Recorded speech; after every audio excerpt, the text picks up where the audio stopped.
Hi ladies, how are you? Okay, so I'm finally back to do another twin pregnancy update. I'm sorry they're kind of sparse in between, but there's really not much to update on weekly because not much has been changing. But this is my 18 to 21 week pregnancy update. I'm 22 weeks tomorrow, so this is kind of like a catch up from 18 weeks to now basically. It's quite a bit to talk about. Hopefully I can keep it under 10 minutes. But yeah, just grab a cuppa and sit back and relax basically. So I'll go straight into it and I'll talk about symptoms that I've been having from 18 weeks to now. Excuse me. The number one thing that's back is my pregnancy insomnia. You may have remembered I mentioned that pretty early on and then it kind of went away. And from around 18 weeks, it's come back and I'm having like the worst sleep ever. I'm lucky to get 2 hours a night. Like the period between Christmas Eve to Boxing Day, I only had like 4 hours sleep those whole 3 days. So that was really, really tough to do Christmas on only like 2 hours sleep. I've been getting quite frequent lower back pain, as well as pelvis pain. When I had my twin boys, I had a condition where your pelvis softens and separates, and that didn't really happen until like my late pregnancy, but it's happening now really early on in this pregnancy. Been getting a few migraines, still some sickness on and off, but it's definitely not as bad as it was back in the beginning. I'm starting to get out of breath, as you might have noticed already just from talking. I'm getting the stretching ligament pain a lot.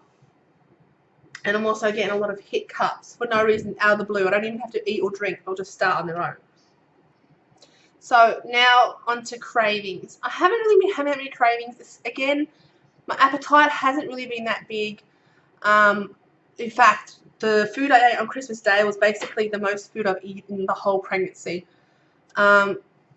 Excuse me.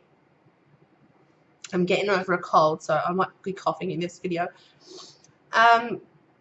Some of the cravings I've had, like it's totally gone into the sweet side, like creamy foods and chocolate and cheesecake. And I'm looking down because I'm reading my notes, if that's why you're wondering why I'm looking down. Lots of sweet things, and beetroot and fresh fruit and salad and all that sort of stuff. So nothing too bad, nothing really fattening or anything like that. So news to update on. I went and saw my not fertility specialist. I went and saw my OB specialist that deals with twin pregnancies and high risk pregnancies at the hospital that I'll be giving birth in. The appointment was pretty long, and it was just basically like getting to know me and my past history and all that sort of stuff. So I was there for a little while. And I had to have like a urine sample, and they found high sugar levels in my urine already. I'm already high risk for gestational diabetes anyway because I had it with my daughter, but because I'm also having twins, you're more high risk to get it as well. So I'm going to have a horrible glucose test early. I'm going to have it this week. And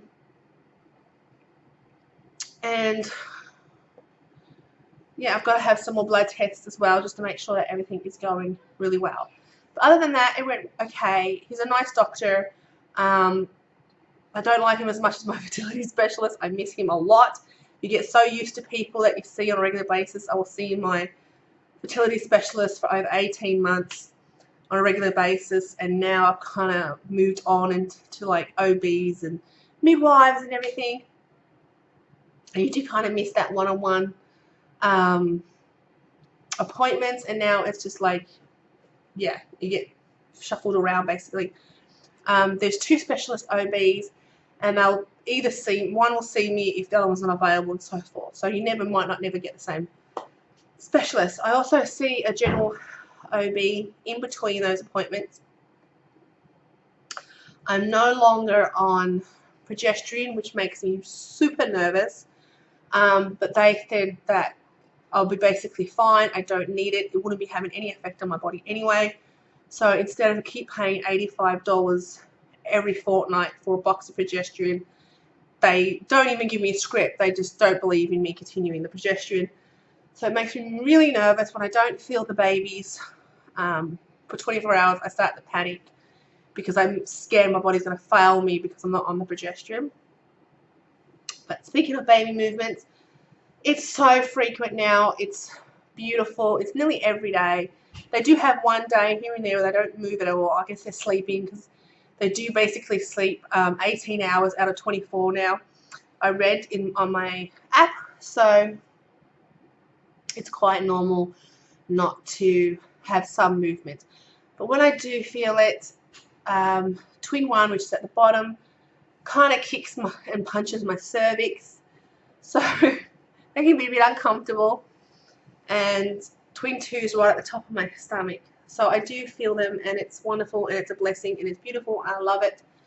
So the movements are definitely more frequent now, and all my children have felt it on the outside, but my husband still has yet to feel it, so I'm hoping he'll get to feel it soon. As you may have noticed, I've done a gender reveal video.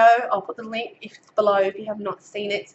I found out Christmas Eve what the twins are, and I had a big gender reveal.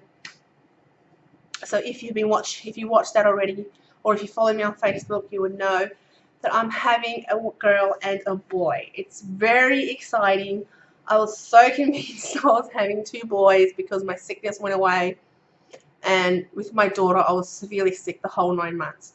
So the fact that I've got a little girl in my tummy and I'm not sick, it's a miracle. We're so excited and we're so thrilled to be having one of each. It just completes the family perfectly. My daughter is super, super excited to be having a baby sister, and my younger son is excited to be having a baby brother. So it's all very exciting. I've been asked if we've got any baby names picked out. We do have baby names picked out. I'm not sure if we're going to reveal them, just in case we might change our mind. That's my dog. You hear on the floor, you can hear that. Just in case we change our mind at the hospital or when I see them, I won't reveal the names just in case. But we have a few names picked out, ready to go. Also, I found out at 38 weeks I will be induced if I don't go into labour any earlier than that.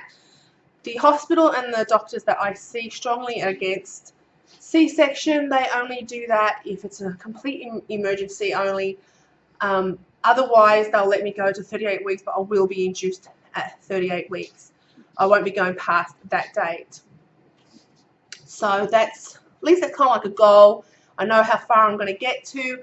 I'm less than halfway already, which is really exciting. I think once it clicks over into January, it will go faster and it will get more real. I can't believe I'm like 22 weeks tomorrow, and there's only like, you know, a couple of weeks left. It doesn't seem like very far away at all, and I cannot wait to hold these babies, that's for sure. So baby buys. I have started to finally purchase some things. I feel like I'm way behind. I'm on a April due group. I'm in an April due group on Facebook. And so many of the mums have got the nurseries all completely set up, and I haven't brought anything yet. I don't have any cots, I don't have any prams, I don't have any car seats, I don't have anything yet. But I have started my nappy stash or diaper stash. These were brought before I found out what I was having, so I don't really have any girly prints. I always knew I would be having a boy. That was a certain. I knew one was definitely a boy. But it was always twin one that kind of confused me. If it was a boy or a girl, I wasn't sure. Excuse me. So I don't really have any really feminine ones yet. So these are all-in-ones diapers, and they've all come with their bamboo inserts, and you can always add another insert. I'm new to the whole cloth diapering system, so if you cloth diaper, let me know your hints and your tips and all that sort of stuff. That'd be awesome. But these are the ones I've got so far. I've got a little car design, which is very cute, and this is kind of like a unisex one, because obviously these were bought before I found out what I was having. It's little zoo animals. really cute chevron, grey chevron print. And then I got rainbow dots because these are my rainbow babies.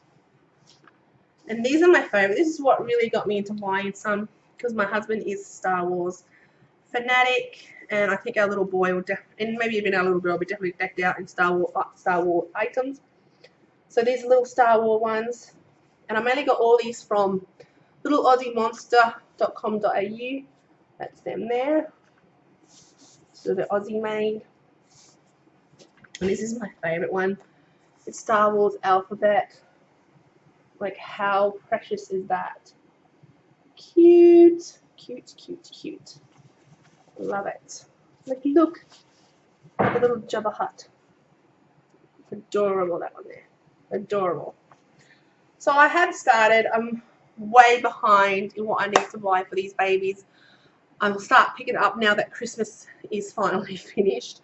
And I hope you all had a wonderful Christmas and enjoying your holiday season as well. Don't forget you can follow me on Facebook, Instagram, Pinterest, and even Etsy. I've been asked if I have an Etsy board. I do. It's kind of chock-a-block with baby items right now. Trying to get lots of inspiration. Same for my Pinterest boards.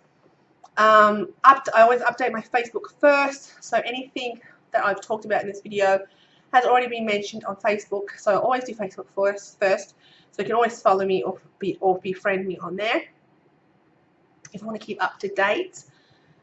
I think that's about it. Feel free to ask me any questions whatsoever, either below or on Facebook. And yeah, I shall talk to you all again real soon. Bye.